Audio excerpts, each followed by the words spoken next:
ஒருவருடைய வாழ்க்கையில் பணம் என்பது மிகவும் முக்கியமான ஒன்றாக திகழ்கிறது. வாழ்க்கையை நடத்துவதற்கு போதுமான அளவு பணவரவு இல்லாவிட்டால் அவரால் அந்த வாழ்க்கையை நடத்தவே முடியாது. மேற்கொண்டு அந்த வாழ்க்கையை நடத்துவதற்காக பல பேரிடமிருந்து கடன் வாங்க வேண்டிய சூழ்நிலையும் உண்டாகும். இதனால் பலவிதமான பிரச்சனைகளை சந்திக்க வேண்டிய சூழ்நிலையும் ஏற்படும். இந்த பிரச்சனைகள் அனைத்தையும் தீர்த்து பணவரவை அதிகரித்து கடன் பிரச்சனையில் இருந்து வெளியே வருவதற்கு செய்ய வேண்டிய ஒரு பரிகாரத்தை பற்றி தான் பார்க்க போகிறோம். நமக்கு ஏற்படக்கூடிய கடன் பிரச்சனைக்கு காரணமாக திகழ்பவர் செவ்வாய் பகவான். கடன் பிரச்சனை மட்டும் அல்லாமல் சொந்தமாக வீடு வாங்குவது அல்லது வீட்டை விற்பது, வம்பு வழக்கு போன்ற அனைத்திற்கும் காரணமாக திகழக்கூடியவர் செவ்வாய் பகவான்தான். அப்படிப்பட்ட செவ்வாய் பகவானுக்கு உரிய கிழமையாக திகழ்வது செவ்வாய்க்கிழமை.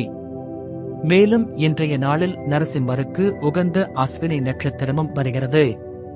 பொதுவாக அஸ்வினி நட்சத்திரம் வரக்கூடிய நாளில் நரசிம்மரை நாம் வழிபாடு செய்தோம் என்றால் கடன் பிரச்சினை தீரும் என்று கூறப்படுகிறது. இது செவ்வாய்க்கிழமையோடு சேர்ந்து வருகிறது என்னும் பொழுது இதற்குரிய பலன் இன்னும் அதிகமாகவே இருக்கும். அப்படிப்பட்ட நாளில் செய்ய வேண்டிய பரிகாரத்தை பற்றி இப்பொழுது பார்ப்போம். இந்த பரிகாரத்தை இன்று இரவு 12 மணிக்குள் செய்துவிட வேண்டும். இதற்கு நமக்கு ஒரு வெள்ளை நிற பேப்பர் வேண்டும். அது நம்முடைய உள்ளங்கை அளவு இருந்தால் போதும். மேலும் சிவப்பு நிற மையால் அந்த பேப்பரில் முருகப்பெருமானின் கையில் இருக்கக்கூடிய வேலை வரைந்து கொள்ளுங்கள். பிறகு அதற்கு மேல் உடையாத நல்ல நிலையில் இருக்கக்கூடிய ஒரு ஏலக்காயை வைத்துக் கொள்ளுங்கள். இதை நன்றாக மடித்து உங்களுடைய இடது கையில் வைத்து அதற்கு மேல் உங்கள் வலது கையை வைத்துக் கொள்ளுங்கள். பிறகு விநாயகப் பெருமான், குலதெய்வம், முருகப்பெருமான், நரசிம்மர் இவர்கள் அனைவரையும் மனதார நினைத்துக் கொண்டு உங்களை தேடி பணம் வருவது போல் கற்பனை செய்து கொள்ள வேண்டும். மேலும் என்னை தேடி நாளா புறமும் பணம் வந்து கொண்டு இருக்கிறது என்னும் வார்த்தைகளை உச்சரிக்க வேண்டும். தொடர்ச்சியாக 15 நிமிடம் இதை கூறிய பிறகு அப்படியே எடுத்துக்கொண்டு போய் செவ்வாய் பகவானுக்குரிய தானியமான துவரமா பருப்பு டப்பாவிற்குள் போட்டு யார் கண்ணிற்கும் தெரியாதபடி புதைத்து விடுங்கள். இந்த துவரம் பருப்பு நாம் சமையலுக்கு உபயோகப்படுத்தும் துவரம் பருப்பாக இருந்தாலும் எந்த தவறும் கிடையாது.